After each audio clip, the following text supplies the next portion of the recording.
Dentro del estudio del derecho de la guerra, especialmente el derecho internacional de los conflictos armados, resulta muy importante la caracterización y clasificación de los conflictos armados, entendidos esto como enfrentamientos o confrontación entre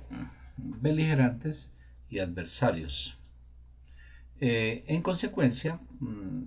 es importante mencionar que conforme a los convenios de Ginebra de 1949 y sus protocolos adicionales, los conflictos armados pueden ser clasificados entre conflictos armados internacionales, no internacionales y derivados de estos una nueva clasificación que son los conflictos armados internacionalizados. Pues bien, revisados los convenios de Ginebra y el protocolo 1 de 1977 adicional a los convenios de Ginebra, en cuanto al tema de conflictos armados internacionales, se tiene que estos pueden ser catalogados como conflictos en la especie guerra clásica, que se ha mencionado en el artículo 2 del primer convenio de Ginebra del 49, o los conflictos armados denominados como guerra de liberación.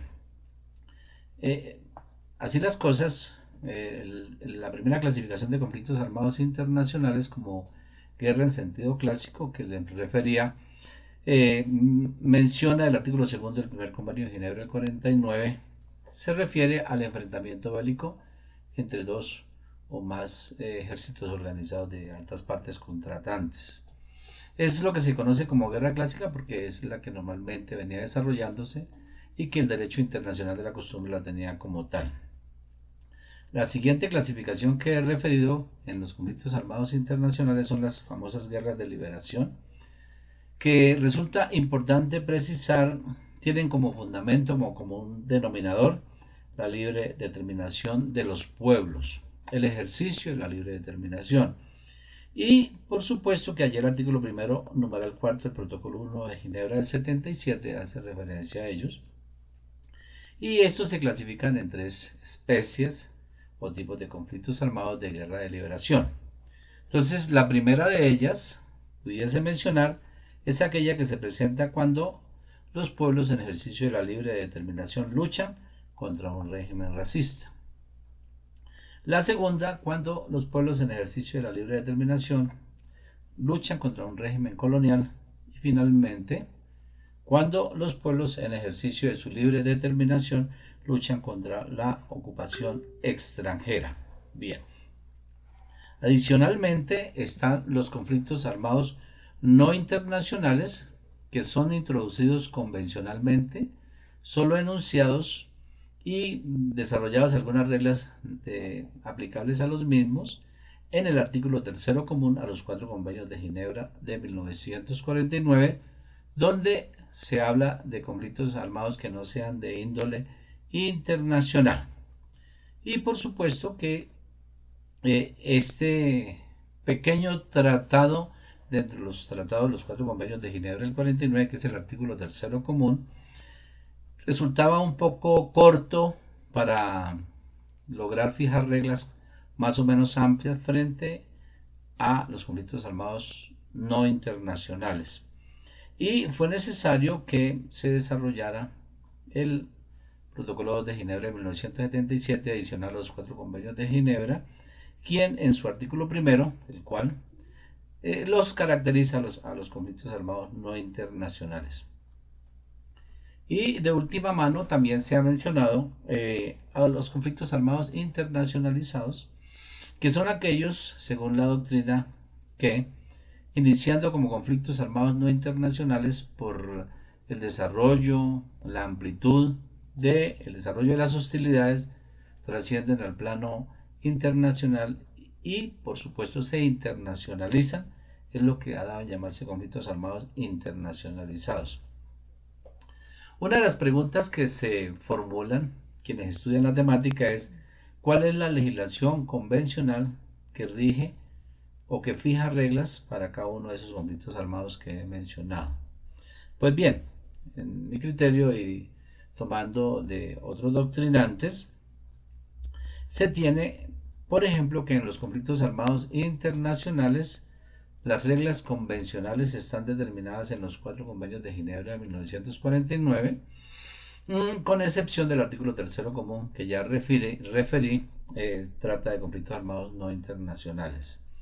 A estos 4 convenios de Ginebra se suma el protocolo 1 de Ginebra del 77, que desarrolla los 4 convenios de Ginebra en lo que tiene que ver con conflictos armados internacionales, y en lo que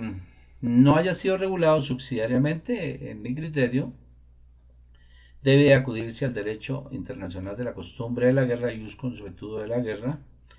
Y por último, para los vacíos que no logren cubrirse con este derecho de la costumbre de la guerra, debe acudirse a los preceptos de la cláusula Martens que se han señalado en el artículo primero, numeral segundo del protocolo 1 de Ginebra del 77. Bien, en lo que tiene que ver con los conflictos armados que no son de índole internacional, que precisa el artículo tercero común de los 4 convenios de Ginebra del 49, es claro que la legislación convencional primigenia está en el artículo tercero común de los 4 convenios de Ginebra, que está en el protocolo, en el convenio 1, el 2, el 3 y el 4 idénticamente. Y la misma explicación se retoma en el sentido que fue necesario que se hiciera un protocolo adicional, que es el 2 de 1977, que también amplía ese artículo tercero común a los 4 convenios de Ginebra del 49. En lo que haga falta, subsidiariamente, también deberá recurrirse al derecho internacional de la costumbre de la guerra para cubrir los vacíos, y por último a la referida cláusula Martens que ya mencioné, para que puedan suplirse la falencia en cuanto a las reglas que han de regir los conflictos armados internacionales, esto sin desconocer la posibilidad de los denominados acuerdos especiales que pueden ser establecidos entre el Estado o la alta parte contratante y la fuerza disidente o grupo armado organizado, que pueden ponerse de acuerdo para poner en vigencia todos los convenios de Ginebra del 49. Y en mi criterio, adicionalmente, en lo que tiene que ver con los conflictos armados internacionalizados, en su etapa de interno se regirán por las reglas que se han establecido para los conflictos internos verbi gracia, el artículo tercero común para los 4 convenios de Ginebra del 49,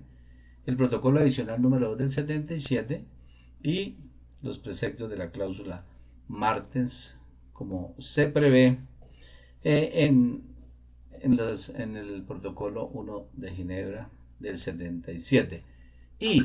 en la etapa internacional pues se regirán por las reglas que rigen los conflictos armados internacionales. Esto sin desconocer la posibilidad que trae el artículo 6 del primer convenio de Ginebra del 49 de establecer acuerdos especiales para fijar otras reglas que procuren que la guerra no desemboque en la total barbarie, sino que sea humanizada. Muchas gracias.